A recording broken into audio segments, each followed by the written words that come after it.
Hey, Sarah Mackenzie here, and this is a bonus episode of the Read-Aloud Revival podcast. I had to share this episode with you because as homeschooling moms, we oftentimes get very focused on which curriculum is best to use with our kids, right? But there is something way more important than our curriculum. See, the key to a successful homeschool is a peaceful, happy parent.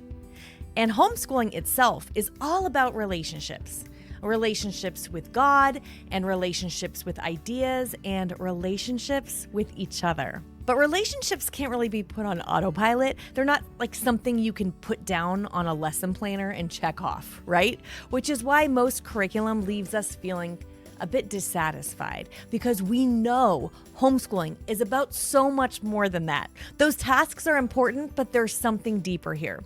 Well, RAR Premium is an online program where I offer mentoring for homeschooling moms who want to make their homeschool a rich place for relationships to thrive. We also help you make meaningful and lasting connections with your kids through a monthly family book club that is designed with this understanding about relationships at its core. Well, this particular replay I'm sharing with you today is straight out of RAR Premium. It's a Circle with Sarah Live, which is one of our regular homeschool mentoring Zooms where I'm mentoring homeschool moms. And in this one, I want to help you see how what you're already doing in your homeschool is making a huge impact. So often we don't realize the things we've done count so much and what they're doing. So in this episode, I walk you through RAR's framework for rich and meaningful connection. There are cupcakes involved. You're very likely doing most of these things already. And whether you're ready to join RAR Premium or not, I think this episode will help you think about how you structure your homeschool and how the things you're already doing are having a huge impact on you making meaningful and lasting connections with your kids. I hope you enjoy it, and I hope you leave knowing you're doing a better job at homeschooling than you might think. Well, here's what we're going to do tonight. We're going to be talking tonight about the power of the things you're already doing in your homeschool. We're going to talk about how we really make meaningful and lasting connections with our kids through books and the things you're already doing to do that. And I think sometimes we kind of forget to give ourselves credit for the things we do, especially when you've been doing them for a while. Like for example, most families with kids who can read on their own don't read aloud to them. But we kind of beat ourselves up if we feel like we're not reading aloud enough, or if we feel like we're not having the right discussions or we're not doing the right things. So tonight, I want to kind of point out some of the things that I know you're already doing because we talk about them all the time here at Read-Aloud Revival. And I hope will help you see the power of what you're doing already in your own homeschool. I'm going to be talking for a little while, and then at the end, we are going to have time for Q&A. We are going to have a great time tonight. So let's see. I think I'm going to go ahead and open us up in prayer, and then we'll get started. Oh, dear Lord Jesus, thank you so much for this time. Thank you for every single woman who's here tonight. You know who each of us are. You know the longings of our heart. You know the things we're worried about, the things that we are losing sleep over, the things we're excited or hopeful for.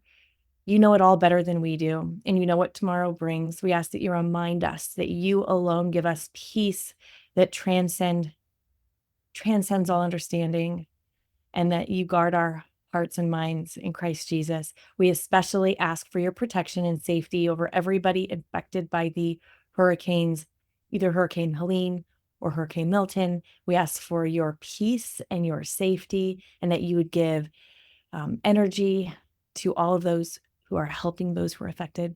And again, we thank you for this day, and I ask your blessing on every single one of us here tonight. In your name we pray. Amen. So who's jumped into any new family book club guides? We've got 3 new family book club guides, of course, for fall. James Harriet's Treasury for Children, which we did in September. The Vanderbeekers of 141st Street, which we're doing as a novel all quarter. Because Barbara, which we're doing right now, because we're going to be talking about the new format of these and also how what you are doing in your homeschools are, like I said, are like count for more than you might be giving yourself credit for. You might have noticed that starting with James Harriet and for the rest of the family book clubs this fall, we changed the format. We used to have just one family book club guide. It looked like this. It was just, for a family book club guide for Because Barbara. And beginning with this fall, we actually split it up into two pieces. We split it up into a family book club guide and a rabbit trails guide. And we changed this format to make it easier to use and to kind of emphasize the things that matter most. Sorry, my mouse is going crazy. Let's see if I can move it here. We wanted just it to be easier to prioritize the things that actually matter, because reading aloud is the most important part. The reading aloud is really how you build your family culture around books. And in fact, the things that we put in the family book club guide support you in building your family culture. And the things that were in the rabbit trails, and they're still in the rabbit trails, we just pulled them out into their own guide. They really help you enhance your experience. But one of the things we wanted to point out, and the reason why we pulled them out into two guides, is because we felt like when they were all in one guide, maybe that was getting lost a little bit. And it seemed like the rabbit trails, the things like, poetry or history or geography were just as important as the reading aloud and discussing it. And it's just not the case. And actually, you can do a lot less and still build your family culture around books. Our attempt here is to help it be more obvious that the family book club guide is how we build our family culture. And then the rabbit trails guide is how we enhance the experience, because the culture always matters more than the curriculum. That matters no matter what you use in your homeschool. It does not matter if you use an out-of-a-box curriculum, if you use all workbooks and like grade level curriculum, if you completely fabricate something yourself, if you do unschooling, if you do an eclectic mix, it doesn't matter what style or method you use. It's absolutely true all of the time that homeschooling is about relationships. So building your family culture is far more important than anything than a curriculum can get you, or can give you, I should say. One of the questions we get a lot is RAR Premium a curriculum? And I hate answering that question, even though I understand why it's being asked, because I want to say, well, it's not a curriculum. It's better than a curriculum because it's razor focused. It's really primarily focused on helping you build those relationships with your kids, meaningful and lasting connections with your kids. It's the whole idea of Premium. What we do at Premium is to help you build your culture. And that matters so much more than a curriculum does. And because homeschooling is about relationships, we want to make sure that we're constantly putting relationships first. So tonight I want to talk about the power of the framework that you're probably already using, because we are using it at Read-Aloud Revival. That really, it's like a framework to help you build that culture, a framework to give you that rich and meaningful connection. And I really do think that it's so often true that we don't really take stock of what we're doing or why it actually matters. Like I said, most families aren't reading aloud with their kids who can already read to themselves. Most families aren't having really good, like open-ended discussions about anything, let alone the books that they're reading. And sometimes we can be really hard on ourselves because we have these very high expectations for ourselves and we forget how much we're doing and that it actually matters and it all counts. So I know this is cheesy, totally know it's cheesy. I love it so much. So we're going to go with it anyway, because I like thinking about this framework as a cupcake.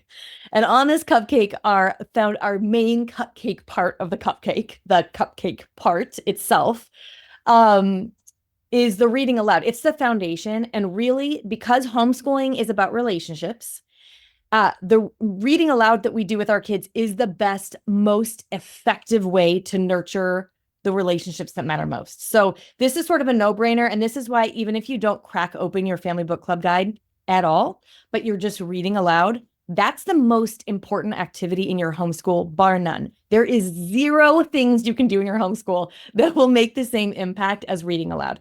We know that reading aloud is the single most important activity for helping kids succeed academically across the curriculum.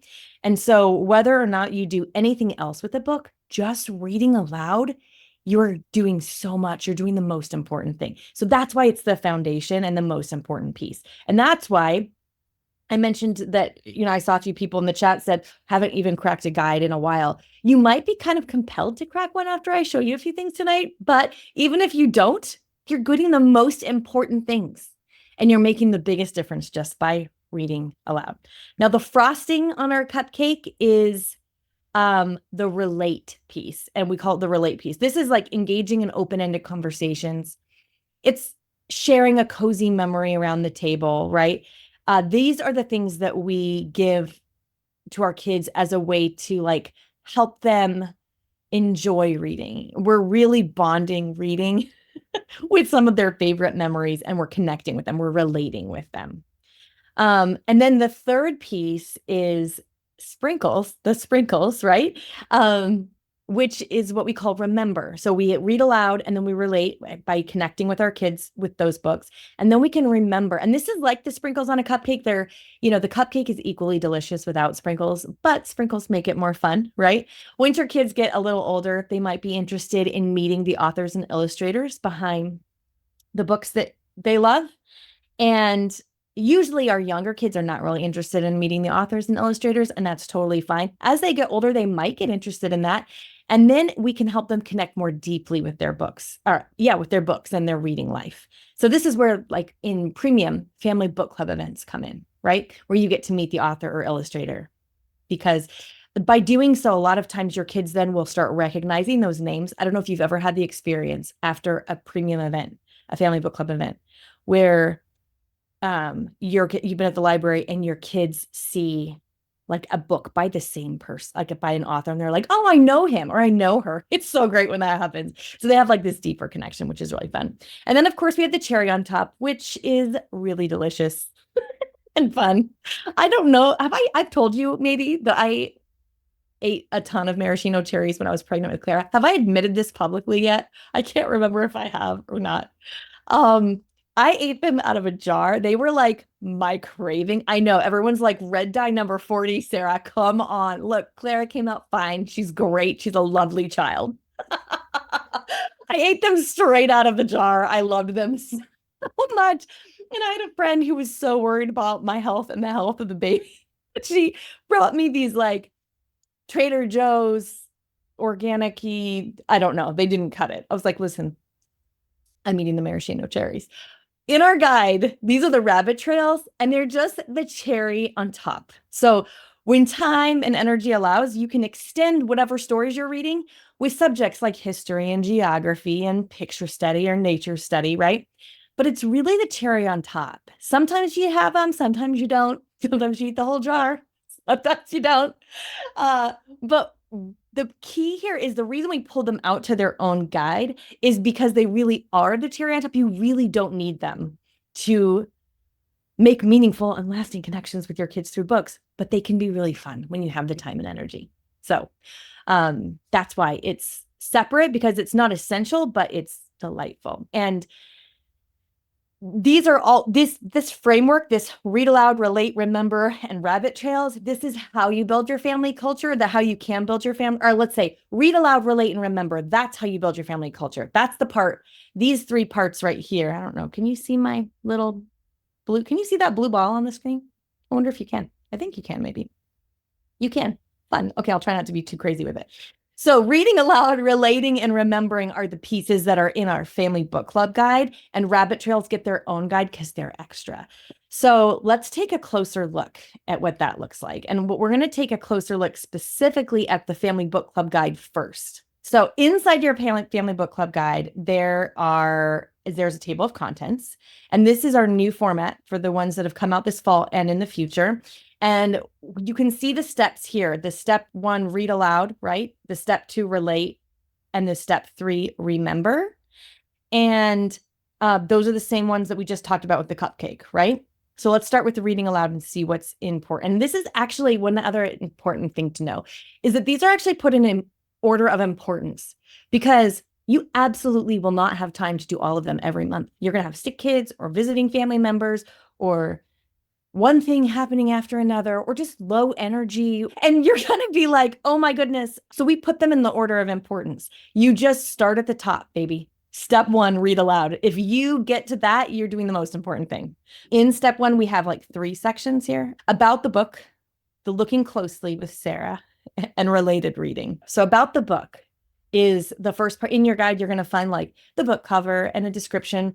If we have specific age recommendations, if we recommend it for certain ages, then you're going to find it here, right? You'll also find like more about the author and illustrator on your about the book page. It's a very basic page, but it kind of gives you like the nuts and bolts of the book that you're about to read. And then in your guide, under the same read section, is the looking closely section. And the looking closely with Sarah is really about inviting your kids into reading the book. Now, we've all had that experience of having like a teacher who's really enthusiastic and just naturally excited about what they're teaching versus a teacher who's just like there getting it done. Listen, when I teach math or science, I'm just a teacher who's there getting it done. But when I am talking about picture books or novels, I get very excited. And so it's this idea of like our kids pick up on that. And I know I've heard from a lot of you that for some of your kids, they just sort of receive the invitation a little better when it doesn't come from mom, which I also understand. I've had children like that myself. So this is a really easy way for your kids to get introduced to not only the book, but also literary devices. So what I do in these looking closely, they used to just be an invitation to invite your kids into reading. But now what we do is I invite your kids into reading a book, and I usually teach some literary devices without it feeling schooly. So I'm kind of giving your kids like the tools they need to become discerning, attentive readers, right? And notice things they might not notice otherwise, but it doesn't feel like school. It feels like, hopefully, it feels like somebody who's very excited about the things she found in the book. Getting your kids about the exciting thing in the book. So in the guide, you find the looking closely. You'll find a link to the video. The video is always on the website. We've added QR codes so that you can, if you print this out and you're like, oh, I don't want to have to pull up the PDF to click the link, you can just use the QR code. It'll take you straight to the right place where the video is. And then you'll also see that there's notes in the section of the guide where I'm going to like, we're giving you some written notes. I'm like, in this video for Looking Closely with Cousin Barbara, I teach the hero's journey in 3-act structure because it's like my favorite thing on the face of the planet to teach. So it keeps coming up again and again. And you'll find notes there so that you can like reference them. Or if you're like, oh, I can't remember what she said about XYZ, you'll have some notes there in your guide. That's the Looking Closely section. This is new. We also have a section called Words to Watch For in this area, in this read section. And I'll tell you why. Because I was leading a co-op class, book clubs at my co-op last year for a couple different age groups. And I found last year we read, one of the books we read in our book club was A Place to Hang the Moon by Kate Albus, of course, right? And what I would do at the beginning of each week before I started reading aloud is I would just like write out the words on the whiteboard that I knew were going to trip the kids up. Like they might not know what WVS was, the Women's Volunteer Service. No, I can't remember what it's called technically, during World War II. Or, I mean, would they recognize a name like Winston Churchill or Adolf Hitler? Like all of these names come up in A Place to Hang the Moon, right? Or just interesting vocabulary words. Do they know what crumpets are or whatever, right? So I would kind of skim through the chapter and pick words that I thought they might not know what those are and write them on the board. And what I was surprised at, and I just write them on the board, and sometimes I would write the definition next to them, and sometimes I would just, I didn't have the kids write them down. I didn't have them do anything schooly with it. Before we read, I just went through the list and I would say, okay, a crumpet is, and I would define it, just tell them what it was. Hey, does anybody know who Winston Churchill is? And then I'd ask a kid or two. Okay, this is who he was. You're going to hear that name today. Listen for it. And it was more like making it a treasure hunt, not an assignment, not like a vocabulary assignment. They didn't have to write down the words and define it and write it on an index card, nothing like that. It was just sort of a, hey, watch for these. These are great words that are in this chapter. And what I found is then I would read aloud to the class and the kids would literally perk up when I read the word, when I read the name, Winston Churchill or crumpet. You'd see like 25 heads pop up and eagerly look at the board to see what it said. It meant, and I realized, oh, yes, this is what we should do. I think sometimes in Charlotte Mason homeschools, they talk about pulling out the words ahead of time before you do a read aloud, especially if there are words that your kids are going to encounter that they don't know. So I just know you don't necessarily have time to pre-read the chapters and pull them out, or pre-read the picture book and pull them out. So we just did it for you. We've got words to watch for. You can use them however you would like, but I would recommend not making it schooly. I would recommend not making your children like copy them all down or anything. Just talk about them. Your kids' vocabulary will expand a lot just by you talking about them very casually.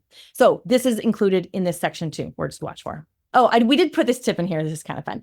That it can be really fun to make a game of using vocabulary words like this. Like, I wonder if you can, how many vocabulary words or how many of these words to watch for you can use in dinner time tonight. Or if you're reading, A Place to Hang the Moon, and you're like, I wonder if you can bring up Winston Churchill in conversation tonight. That's fun. It could just be kind of fun. In a picture book, it might be like, I wonder how many you can bring up tonight.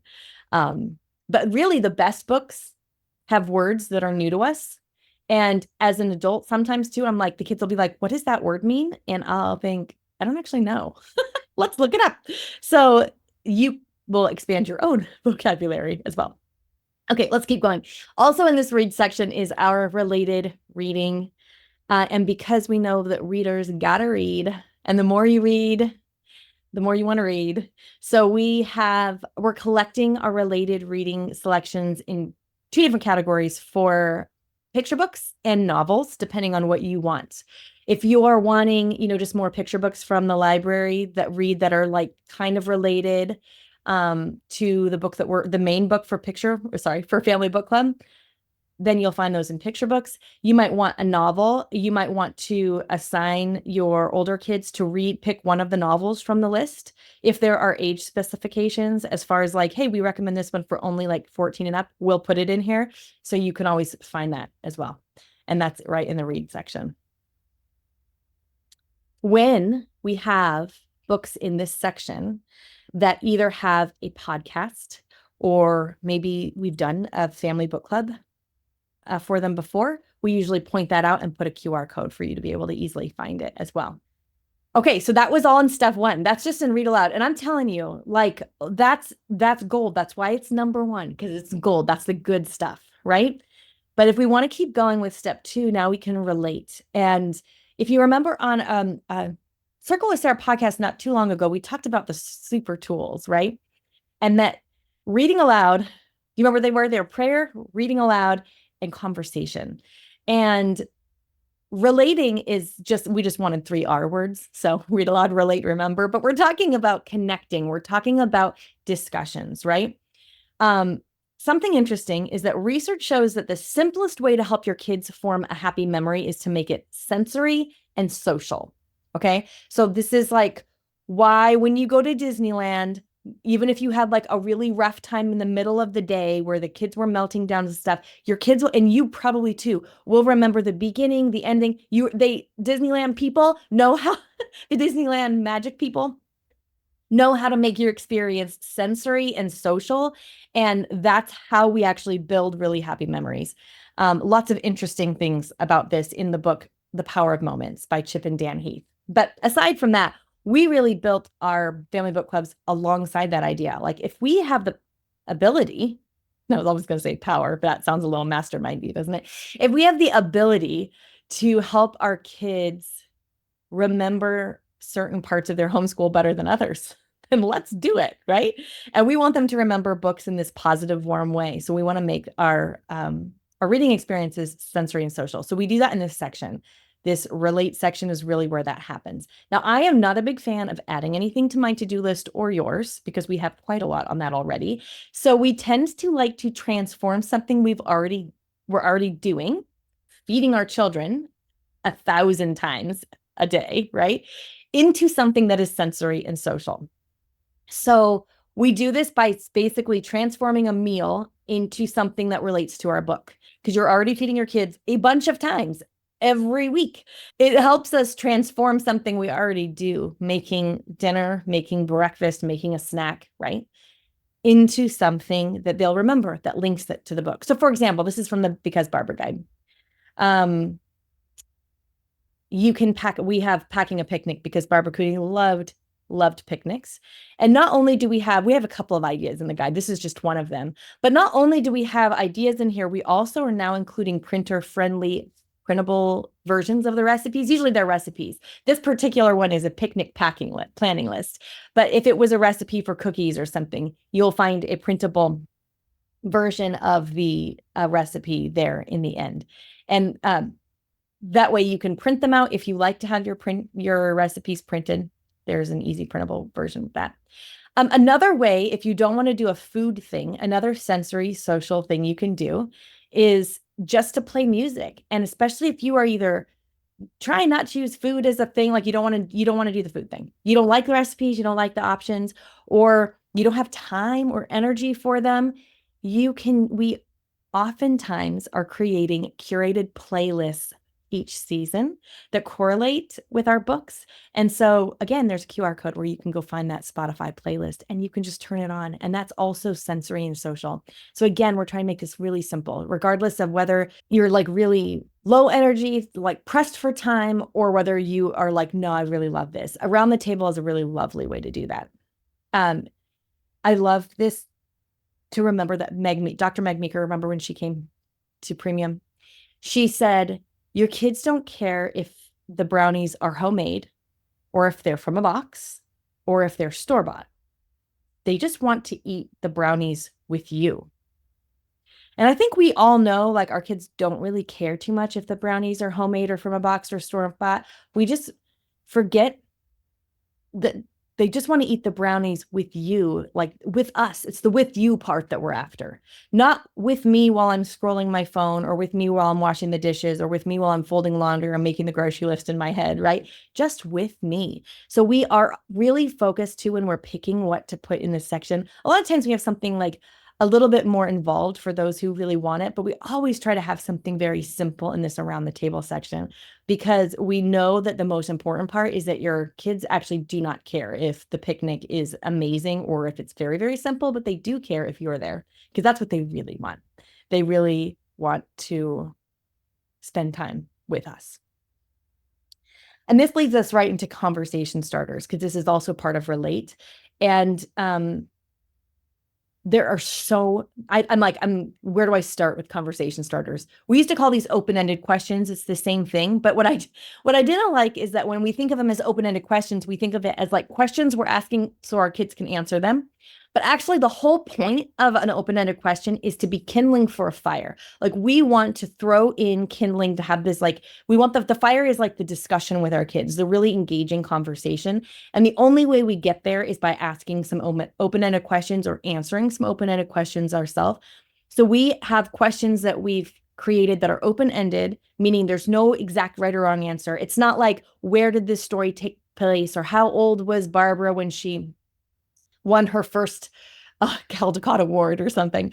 Instead, they're open-ended questions that would actually lead into a conversation, because this is what adult readers do after we finish a book we love, right? We talk about it. We don't answer comprehension questions after reading a book. I don't go to book club and have to fill out comprehension questions about what happened in what order or specific details. Instead, when adult readers read a book, we engage ideas and have conversations in ways that help us think about the book more deeply. And this helps us develop the habit of asking questions when we're used to having these conversation starters as part of what we do when we read a book, right? So that's why in our tip here, we remind you that it's not a quiz, it's a conversation. So I wouldn't even necessarily ask my kids one of these. I would answer it myself to start the conversation. So the first one listed here is, what is something you would like to do well but feels a little difficult right now? Because of course, Barbara, that's Barbara's story, right? And I could tell the kids, something that I would like to do well, but I feels really kind of difficult right now is, and then answer it. And then just almost like you're playing one of those games where it's like a conversation starter at the dinner table. Do you know what I'm talking about? It's just a very engaging way of the temptation is to make it a quiz, but we really want to challenge you to make it a conversation, because your kids will become better readers and more discerning readers if they ask open-ended questions. And the really fun part, I almost forgot to put this part up. The really fun part is that we also added printable bookmarks to every guide that have a couple things. First of all, we've always included these 5 questions like that you could use for any book. Should he or she have done that? How is X like Y? How is X different than Y? Who was most blank in this story? Those are 5 questions you can ask about any book at any time. But we also are including conversation starters specific to each book. So if you wanted to print this out for Because Barbara, or print out the ones for the Vanderbeekers, you could print out that bookmark, stick it right into your book as you're reading, especially your novels, and then you'll have those open-ended conversation starters, right, with you all the time. Okay, so we're moving along because we already talked about how we read aloud. And then we talked about how we relate, which is the around the table and the conversation starters. And then it's step 3. Remember, this is the sprinkles on our cupcake. And this is remember, because remember, we can do things that are sensory and social. We're still doing that. The sensory social piece, the sensory around the table experience or the music experience, and the social conversation starters are going to help our kids remember things. But we can also, if we're raising kids who love to read, we really want to help our kids develop the habits of real readers. And we can do that in a couple of different ways here in the remember section. And so one is that you can keep a commonplace book so that you can remember this book in particular, or remember what stuck out to you. And this might actually be mostly for you, but we do put it in the guide every month to remind you that you might want to add to your commonplace book. No, a commonplace book. Let me just do like the mini version. A commonplace book is really very simple. It's just a journal or a notebook where you're saving passages or words or quotes from a book you love. My commonplace book actually is just in my notes app on my phone. I just keep a notes app on my phone where I like jot down a book or a quote a passage or a quote from a book that I really love. A lot of times I use it on my phone. I also have a notebook that sometimes I write in. I'm just less likely to do that because I have to go find the notebook and yada, yada. You know how that goes. But there's no right or wrong way to do this. You could have kids have their own commonplace book if they wanted. You could keep one family read aloud commonplace book that's just like a cheap spiral notebook even that you keep on your shelf. And when you read aloud at the end of your read aloud time, you're like, did anybody have anything they wanted to add to the commonplace book from this? I mean, you can make this work in a lot of different ways. You also don't need to. Again, this is the sprinkles. So if it makes you excited, like, oh, I love the idea of collecting interesting words or interesting passages or interesting quotes from the books I read, then commonplacing might be a really fun habit for you or for your kids or for all of you. But it's also just extra, and which is why we're kind of moving. It wasn't in the first, it wasn't in the second, right? We're moving it down. Michelle's asking, at which age would you start a commonplace book? I wouldn't necessarily start it for my kids. Here's what I would do. I would just start keeping one in front of them. I would have like a notebook out during read aloud time. And if I came across a passage, not while I was reading, but I might mark it and then afterwards go, oh, you know what passage I loved in here? I loved that sentence where blah, blah, blah, blah. I'm going to put that on my commonplace and just start modeling it. And then any kids who are interested and ready will probably be like, I want to do that. Do you have a notebook I can do? Can I add one? That's how I would probably do it. So we do have a page in here for commonplacing.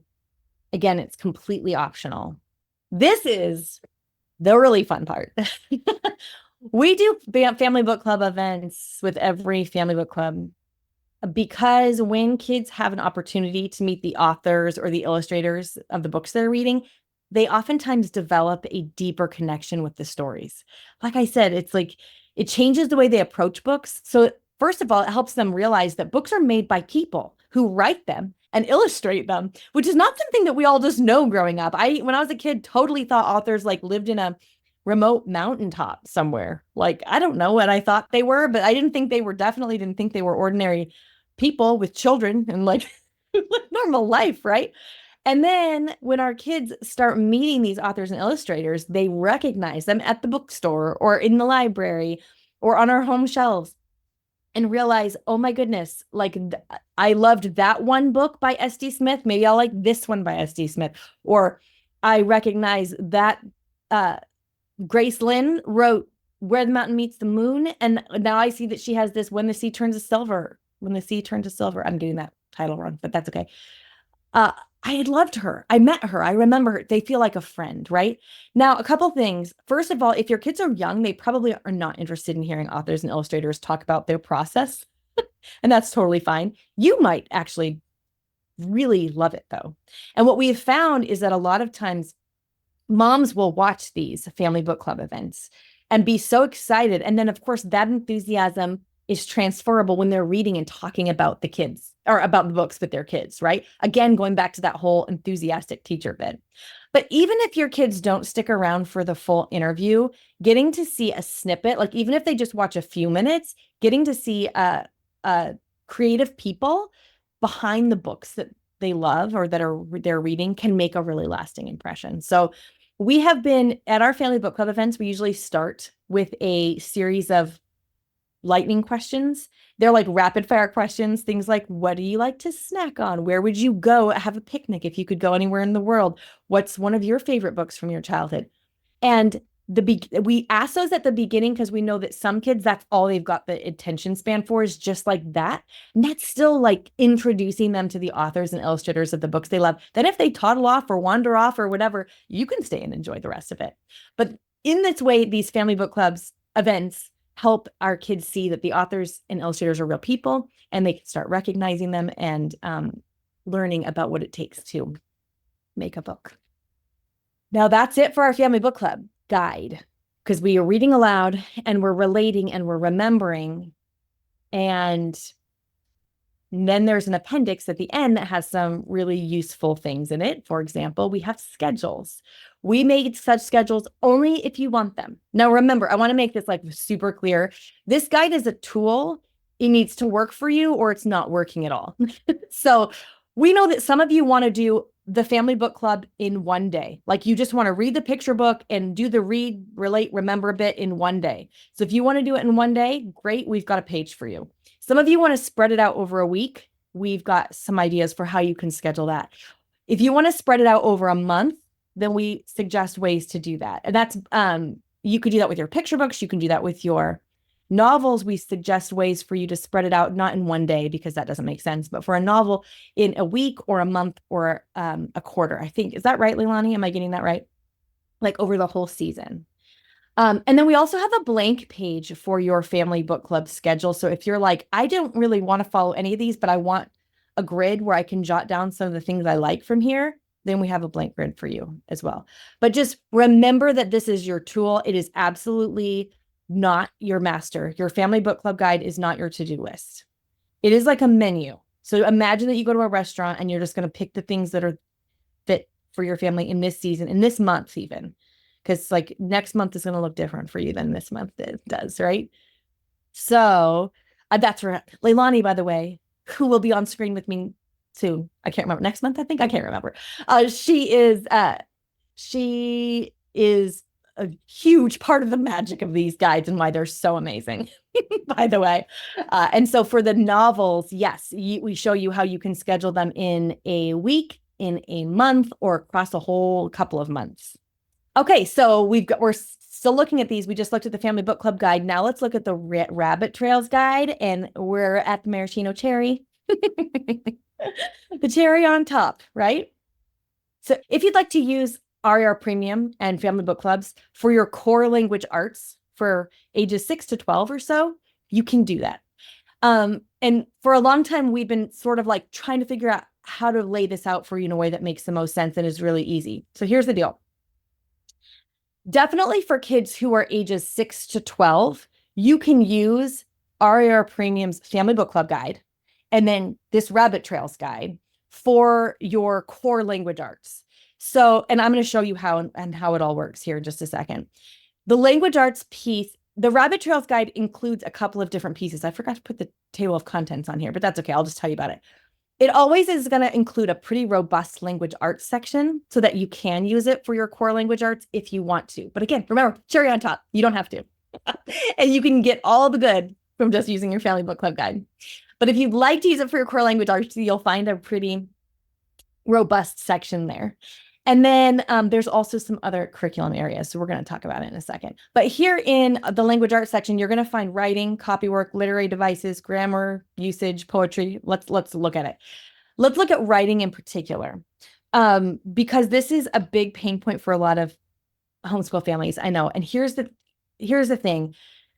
To become good writers, students need to develop a couple of things. They need to develop the ability to ask good questions, and they need to develop the ability to think deeply and connect ideas and then communicate them. So like asking questions, thinking deeply and connecting ideas, and then communicating those ideas. That's what writing is. And so when we're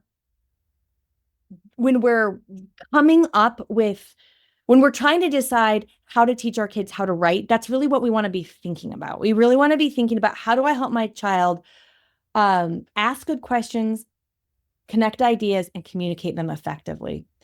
Now, the really good news is that two of the most fundamental pieces, there's really like three main pieces to learning writing, and two of them you're already doing in Family Book Club. Because reading aloud is where your kids get all of their grammatically correct, sophisticated language patterns. They do not get them from reading on their own. And this is why.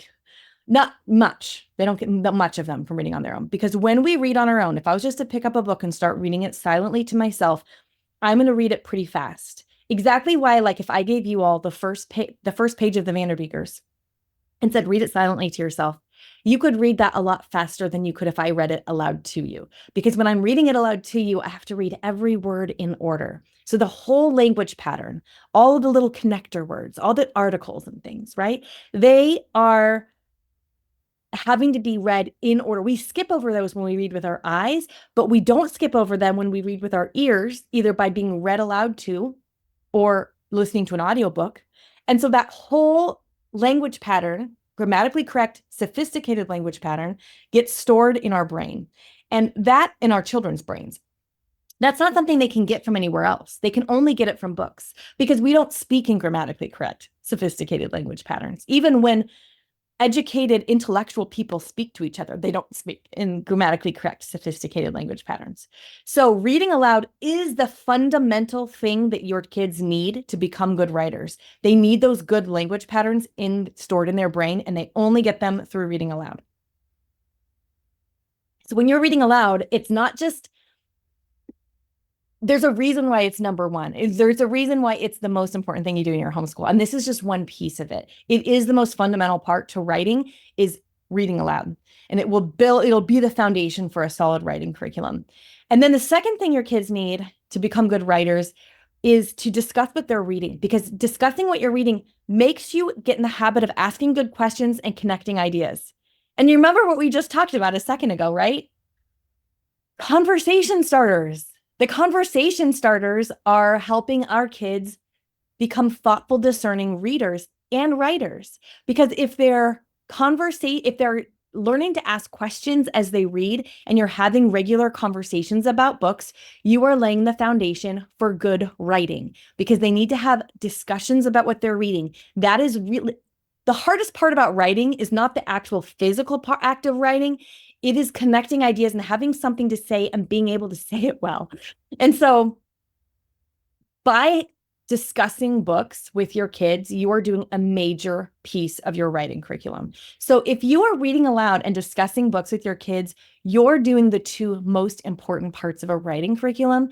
And I feel like none of us give ourselves credit for this. We always think, oh, I didn't do much writing this year, but you're reading aloud and you're talking about books. And those are the two most fundamental, important parts of a writing curriculum. So no matter what their age, this is the most important thing. This is why my oldest daughter, is going to graduate school in Scotland, the University of St. Andrews. Can I brag again? I'm so sorry. I'm so proud of her. She's getting a master's in theology and the arts. And the majority of her class is reading and discussing. That's because that's what thinkers do, right? And then the written communication comes after both of those things, reading aloud and discussing. So the great thing is you're already doing most of your writing curriculum. Now there's a third thing that helps your kids become good writers, and that's actually practicing the craft of writing. For kids who are under 10, they best practice the craft of writing by copying it, doing copy work, because they need to see what good language looks like in order to be good writers later on, right? And so by doing copy work and copying good language again and again, it's these patterns are being carved into their brain of like, this is what good, grammatically correct, sophisticated language looks like on a on a page, right? So that's what under 10s need. They need copy work. And then, once they turn about 10, and this is wiggly, right? So for some kids, it might be 11 or 12. My son, I don't think I moved him into writing projects till he was 12. My twins right now, we're pretty excited about writing projects when they were 9. So like, it just depends on the kid. So 10 is like ish, right? Like, do I need to say that? I'm just going to say it. Ish. Okay. 10-ish. When they're ready, they still do copy work, by the way. My twins who are 11 still do copy work, but we also start introducing writing projects, and writing projects give them the ability to practice the craft of writing, because they're getting all those read-alouds, all that good language into their ear, and they're discussing and connecting and asking questions. And now we're going to give them that practice at communicating it written. So let's see what this looks like in our Rabbit Trails guide. You will find best for students under 10. You'll find copy work. Now, again, my 11-year-olds and my 12-year-old do this copy work. So we're just saying, like, this is the third piece of writing for kids who are under 10, but there's certainly no reason why you have to stop it here. You will find a couple of different kinds of copy work in your guide. You'll find print and you will find cursive. I just didn't pull an example here. And of course, with your older kids, you could also have them just do it on a blank piece of paper, like where they just, they don't even trace it. They're just copying it. Yes, the question, do my 10-year-olds trace it? No, my 10-year-olds actually just look at it and write it down on a piece of paper. Younger kids, you're going to want to have them trace it, and then you want to move them up to like the next phase, like copying it instead of tracing it, when they're comfortable tracing. And then how often do I have them do copy work? I do copy work from our Family Book Club guide once a week. Yes, I do it. I'm just like thinking, it kind of depends. But once a week I have them use. We actually have in the guides right now, and in the future, we have 4 copy work options so that you could do one every week for a month, and you would have copy work for a month. You could even, if this is too much copy work, you could even split it up. So if like your child's young and like one sentence is too much, you could have them do just a couple of words each week, right? And then when they get older, they can repeat it, and you can have them copy the same sentence every single week, or every couple of days. You could do the same sentence, say this week, every day you're going to write this one sentence, and they're going to learn a lot from that. So copy work is included in your guide. And then for your over 10s, 10 and ups, we have writing projects. And again, this is the practice. This is instead of copy work or in addition to copy work. You could allow your kids the chance to start practicing the skills of writing. Now, what we're doing right now in our guides is we are giving you a couple of different options. So right here, you can just see option 1. I think there's 2 options in each of our guides, where there are a couple different options for writing projects. Any of these writing projects would be useful to your kids. In this particular one, we pulled a WOW, Writers on Writing workshop that we did with author and illustrator Lita Judge on journaling and sketching for story ideas, because that ties in really nicely to because Barbara herself kept journals where she kept notes on everything that she saw and heard and her sensory experience of the world. And so in this section of the guide, you will find a description of how to do this writing project with your kids. There will also be a second option. And we sometimes revisit, like in this case, we were revisiting a previous WOW workshop that we've done at RAR Premium. We're also in process of creating new writing projects. So every single Family Book Club guide, you will find a couple of writing projects that you can use for your kids. And this is why we say that the Family Book Club can work for your 6 to 12-year-old, their core language arts, because between the reading aloud and the discussing, and then either the copy work or the writing projects here, your kids will have plenty of language arts. Yes, no, we are not getting rid of the WOWs, and new ones are coming. So very exciting. Okay, so these writing projects are going to be how your kids can practice the craft of written communication, which is that third really important piece of writing. Then there's another thing that we often talk about in, I don't know why this one's fuzzy, but that we often talk about in language arts, and that's grammar, right? And in your guide, you will find a grammar lesson. Now, we actually use the very first copywork sentence as our grammar lesson. And we do this, I'm going to show you. We do this to kind of tie it in so that it's not coming in out of the blue. So your kids have context for it. Like, we're not just learning about adjectives or how to use an em dash just for the heck of it, but because these are actually coming up in real writing, and the kids can see that themselves if they see the copywork sentence. The first copywork sentence is also our grammar lesson. We'll use that sentence to teach something. I should have mentioned this earlier, but in our guides, you'll find two different icons. One is a heart and one is a star. And the heart means this is best for younger kids, and the star means this is best for older kids. And you get to define what younger and older mean depending on your particular children. Because some kids are going to be ready to move up to the older kids lesson earlier. None of mine would have. So all of my children would have needed the grammar lesson, the younger grammar lesson, for quite a while before they're ready for the older one. But you can look at them and go, like, which one is my kid ready for? And there'll be a less advanced and a more advanced grammar lesson in every single guide. Okay, so that's language arts, right? So we got writing, copywork, all the different pieces of writing. I forgot to pull it up here. Or no, maybe we put poetry in the across the curriculum section. Anyway, all the different pieces of language arts are in that language arts section, but we also have other lessons across the curriculum. Now, again, remember, these are all the cherry on top. Everything in your rabbit trails guide is a cherry on top. And these lessons that are across the curriculum are going to they're going to enhance the reading. So we have, for example, for Because Barbara, we had Whitney come and teach. This is an absolutely fabulous art lesson by Whitney Newby from Brighter Day Press. She came and taught for your kids a lupin painting project. There's a video lesson, and it's so good. And we've got some really, really fantastic more lessons coming from her to help your kids learn watercolor. Sometimes it's watercolor, sometimes it's drawing, sometimes it's chalk pastels, sometimes it's all different kinds of things. Across the curriculum means really across the curriculum. So there's art, sometimes there's nature study, sometimes there's geography, sometimes there's picture study. I guess poetry is in the language arts section. I was trying to remember. I'm like, where do we put that? Poetry would be in the language arts section. So thank you, Leilani. She said, yes, she's clarifying that poetry is in language arts. So there is also a poem that we pull, and I forgot to pull a sample of that. There is a poem that we pull for every family book club that you can use. We put it in a printable, so you can like print it out and just give it to your kids. If they have, like, I don't know, a notebook that you do your memory work from, they could memorize the poem, or you can just introduce the poem, just read it. And we usually give you some information about the poet, so they can learn about the poet too. Yeah. So good stuff. Whew, that's a lot, right? Okay.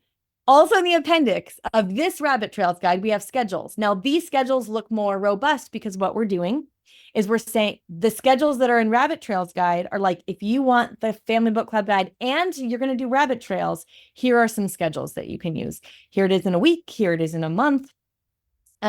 We also just include a list of the rabbit trails that you can, if you just want a checklist and you're like, I just want a list so I can check them off as we do them, whichever ones we do, there's a list of them.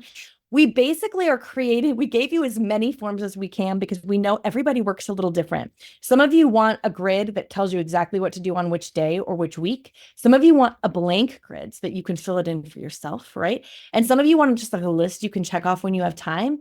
Some of you don't want any of that. So that's why we created it all for you so that you can use it in a way that fits your family. Again, it's a tool for you, right?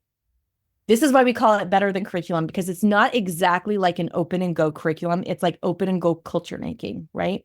It's culture building, which is something that your most curriculum can't do, but hopefully this will invite you into a way of learning and connecting with your kids in a way that feels easy and enjoyable. Well, I really hope that you're encouraged and feel like, hey, I'm doing so many things right now that really matter. That like the reading aloud and discussing, for example, that we're doing is really laying a groundwork for writing. That the things that we do normally in our homeschool are some of the very best things that we can do in our homeschool. And like give ourselves credit, but also feel the freedom to use the tools in RAR Premium to help you connect with your kids. Remembering that your culture building is always more important than the curriculum you're using. And that matters no matter what kind of homeschooler you are. no matter how old your kids are, whether you're homeschooling a kindergartner for the very first time or you've got all high schoolers. The culture always matters more than the curriculum because homeschooling is about relationships and culture is where those relationships are made. Your family culture is really what matters. God bless you all. Thanks for coming. Like I said in that circle with Sarah Live, in a homeschool, the culture matters way more than the curriculum. And you can homeschool well with peace and with joy, no matter which program or curriculum or method you use, no matter how many kids you have, no matter how much sleep you got last night. You already have everything you need to do this. Now, if you'd like to join our community and be surrounded by others who are really focused on putting relationships first in their homeschool, on delighting in the connections that their kids and them make through the framework I talked about today, we'd love to have you. So join us at RARPremium.com. See you soon.